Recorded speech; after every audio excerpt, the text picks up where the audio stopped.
আসসালামু আলাইকুম রহমতুল্লাহি ওবরকাতুহু। সম্মানিত দর্শক, আপনি যদি আমাকে জিজ্ঞাসা করেন যে এই মুহূর্তে বাংলাদেশের সবচেয়ে বড় সমস্যা কি, ১ নম্বর সমস্যা কি, আমি বলবো যে চাঁদাবাজি মানুষের জীবন তছনছ করে ছেড়ে দিয়েছে। যদি আপনি ডক্টর মোহাম্মদ ইউনূসের জামানাতে ১ নম্বর সমস্যা চিহ্নিত করতেন, তাহলে সেখানে দুটো সমস্যা আসতো। প্রথম সমস্যা ছিল আইন শৃঙ্খলার অবনতি, এবং দ্বিতীয় ছিল মব, এবং এ দুটো সম্মিলিতভাবে মব এবং আইন শৃঙ্খলার অবনতি।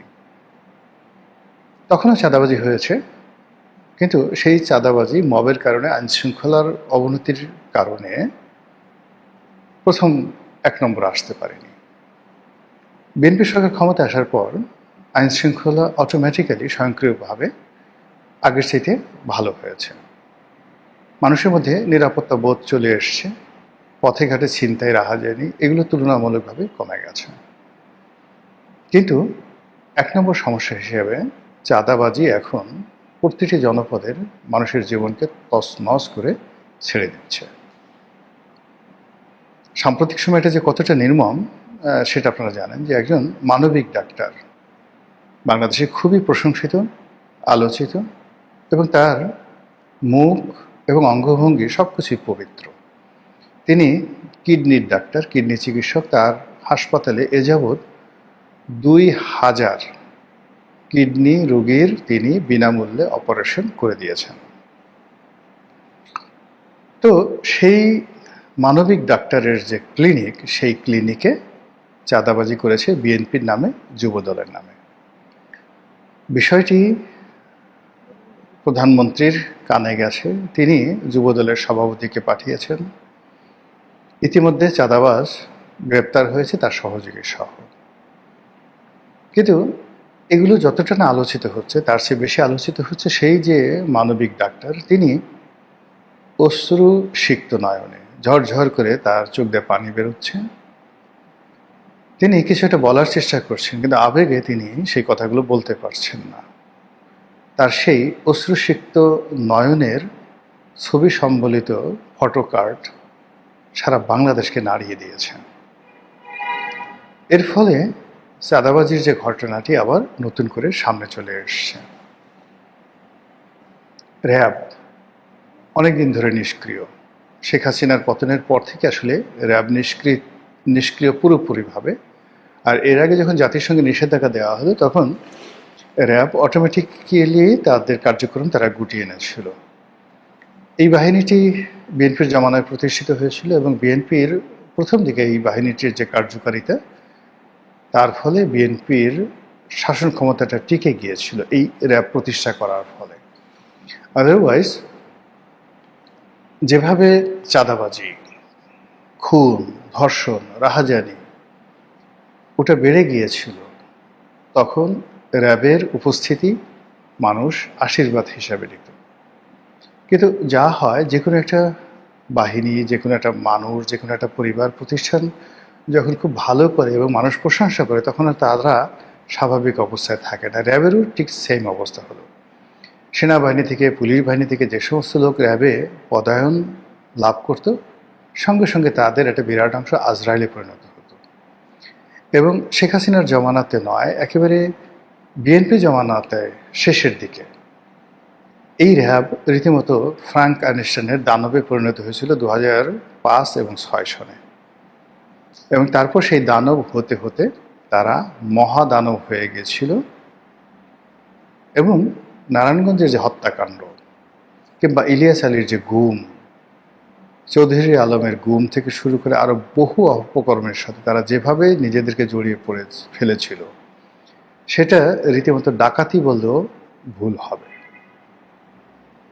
একজনের পক্ষ হয়ে চাঁদাবাজি করা, খুন করা, ধর্ষণ করা,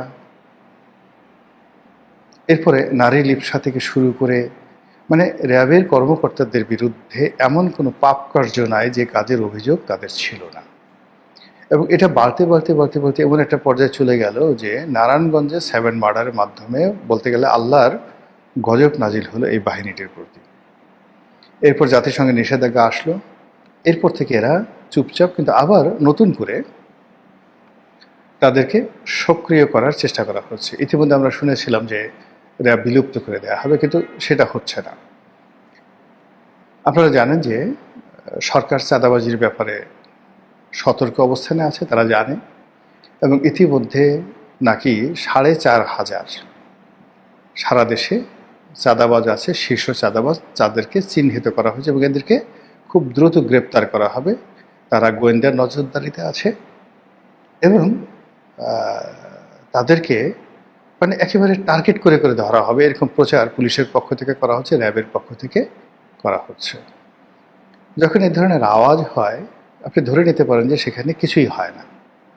ফলে এই যে ৪,৫০০ চাঁদাবাজ ধরবে, এটা আমার কাছে মনে হচ্ছে চাঁদাবাজ ধরা তো দূরের কথা, এখানে চাঁদাবাজদের পশমও তারা স্পর্শ করতে পারবে না। লোক দেখানো হয়তো ৪,৫০০ চাঁদাবাজের মধ্যে ৪.৫ ডজন বা ৪.৫ হালি তারা ধরতে পারেন, আবার তারা বের হয়ে আসবে এবং জেলখানাতে গিয়েও তারা সেই চাঁদাবাজি চালাবে। যারা জেলে গেছেন এবং জেলে যারা কুখ্যাত সন্ত্রাসীদেরকে দেখেছেন, তারা জানেন যে সন্ত্রাস এবং চাঁদাবাজের যে নেটওয়ার্ক এরকম একটা শক্তিশালী অবস্থায়, যে চাঁদাবাজরা কলকাতাতে থাকুক, সন্ত্রাসীরা দুবাইতে থাকুক কিংবা জেলখানাতে থাকুক, ডাজ নট ম্যাটার, তাদের যদি সিস্টেমটা চালু থাকে তাহলে তারা যে কোনো জায়গাতে বসে এই চাঁদাবাজিটা করতে পারে।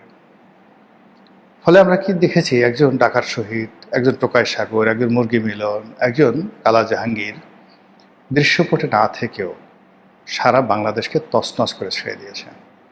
একজন সুইডেন আসলাম, একজন সুব্রত বাইন দীর্ঘদিন পুলিশের হেফাজতে থেকেছে, দীর্ঘদিন কারাগারে থেকেছে, কিন্তু এটা কোনো মিন করেনি, সমাজে কোনো উন্নয়ন হয়নি, তারা তাদের কাজগুলো করেছে। আবার ধরুন শীর্ষ সন্ত্রাসী জিসান থেকে শুরু করে অন্য যাদের নাম শুনতে আমরা পেয়েছি, এরা কখনো ব্যাংককে থেকেছে, কখনো দুবাইতে থেকেছে, কিন্তু বাংলাদেশে তাদের সিন্ডিকেশনটা বন্ধ হয়নি। সেই অর্থে এখন এই নতুন সরকারের আমলে অতীতের চাঁদাবাজির যে সিন্ডিকেট ছিল, প্রায় সবগুলো সিন্ডিকেট এখন আছে। তার সঙ্গে সঙ্গে যে সিন্ডিকেটের সাথে, চাঁদাবাজ সিন্ডিকেটের সাথে ৮০ দশকে ৯০ দশকে রাজনীতিবিদদের আসলে সম্পর্ক ছিল না, কিন্তু ২০০১ সন থেকে এই চাঁদাবাজ সিন্ডিকেট, আন্ডারওয়ার্ল্ডের যে ডন, তাদের সঙ্গে একটা পলিটিক্যাল কানেক্টিভিটি চলে আসে। রাজনীতিবিদরা একে অপরের বিরুদ্ধে এই সিন্ডিকেটকে তারা ব্যবহার করতে থাকে। ফলে আমরা কখনো কখনো 7 স্টার গ্যাং, কখনো আমরা 5 স্টার গ্যাং তাদেরকে দেখেছি, এবং এখনও সেই গ্যাংগুলো কিন্তু সক্রিয় আছে। তাদের অনেকগুলো আস্তানা এই ঢাকা শহরে রয়েছে। কখনো তারা টঙ্গী, কখনো তারা উত্তরা, কখনো তারা মোহাম্মদপুর, কখনো তারা সায়েদাবাদ, কখনো তারা গুলশান এর বিভিন্ন এলাকাকে কেন্দ্র করে তাদের সাম্রাজ্যের হেডকোয়ার্টার তারা স্থাপন করে বসে। তো যেটা বলছিলাম যে এই চাঁদাবাজির যে সিন্ডিকেটগুলো ইনুর জমানাতে যখন নতুন করে হাত বদল হলো, আওয়ামী লীগের হাত থেকে নতুন হাতে আসলো, তখন সেখানে অনেকে জড়িয়ে পড়ল। সেখানে আওয়ামী লীগ যারা ছিল তাদের দ্বিতীয় সারির, তৃতীয় সারির যারা লোকজন তারা ছিলেন, তার সঙ্গে সঙ্গে আবার নতুন রাজনৈতিক সংযোগ, নতুন মাস্তান, বিদেশ থেকে অনেকে চলে এলো, জেলখানা থেকে অনেকে বের হয়ে এলো। ফলে এটা চাঁদাবাজির একটা স্বর্গ রাজ্যে পরিণত হয়ে গেল এবং সেটি বর্তমান জমানাতে এসে রীতিমতো প্রাতিষ্ঠানিক রূপ লাভ করেছে। ফলে একসময় যেটা ভারতের হাজী মাস্তান, ছোট শাকিল, ছোট রাজন, দাউদ ইব্রাহিম, এই যে গ্যাংস্টারগুলোর নাম আমরা শুনতে পেরেছি, যারা কেবলই মাত্র ভারত নয়, মুম্বাই নয়, ইসলামাবাদ, মুম্বাই, দিল্লি, ঢাকা, দুবাই, পুরো এলাকাতে দাপিয়ে বেড়াতো এবং এখনও দাপিয়ে বেড়াচ্ছে। তো এই সিন্ডিকেটের সঙ্গে বাংলাদেশের চাঁদাবাজ সিন্ডিকেটের যদি যোগাযোগ হয় বা হয়ে গিয়ে থাকে, আমি খুব আশ্চর্য হব না। আপনারা কি শুনেন নাই যে অতীতে দাউদ ইব্রাহিম কিভাবে মুম্বাই এবং ঢাকাতে তাদের প্রভাব বিস্তার করেছে? কত বড় আন্ডারওয়ার্ল্ডের ডনরা গিয়ে দাউদ ইব্রাহিমের সাথে দেখা করেছে, কোন চলচ্চিত্র নায়ক দেখা করেছে, নায়িকা গিয়ে দাউদ ইব্রাহিমের বাহুলগ্ন হয়ে এসেছে। আপনারা সেই খবর মোরালেস সবাই জানেন। This is underworld. তো যেটা বলছিলাম যে শিরোনামে, যে চাঁদাবাজি সবাই বলছে বন্ধ হবে, অ্যাকশন হবে, কিন্তু এটা বন্ধ কেন হচ্ছে না, নির্মূল করা যাচ্ছে না? এর কারণ হলো পলিটিক্যাল পাওয়ার। রাজনৈতিক যে শক্তি, সেই রাজনৈতিক শক্তি যখন সামহাও চাঁদাবাজির সঙ্গে মিশে যায়, তখন চাঁদাবাজি কখনো বন্ধ হয় না। দ্বিতীয়ত হলো যে যখন একটি সমাজ ভেঙে পড়ে, আপনার চোখের সামনে চাঁদাবাজি হলো, একটা বিল্ডিংয়ে ধরেন 24টা 25টা বা 50টা 100টা পরিবার থাকে একটা ফ্ল্যাটে। তো সেখানে একটা পরিবারকে টার্গেট করে চাঁদাবাজরা অন্যায় করছে, প্রতিদিন বাড়ির সামনে তারা সিন ক্রিয়েট করছে, ঢিল মারছে, গালাগালি করছে, ইপটিজিং করছে। কিন্তু ওই পরিবারের ওই বিল্ডিংয়ে বসবাসরত কোনো মানুষ সংঘবদ্ধভাবে তারা বের হয়ে আসছে না, তারা চাঁদাবাজকে ঘেরাও করছে না, তারা ধরছে না, কেউ একজন সম্মুখ সারিতে নেতৃত্বে এগিয়ে আসছে না, বিবেক কাজ করছে না, তখন চাঁদাবাজি বন্ধ হয় না।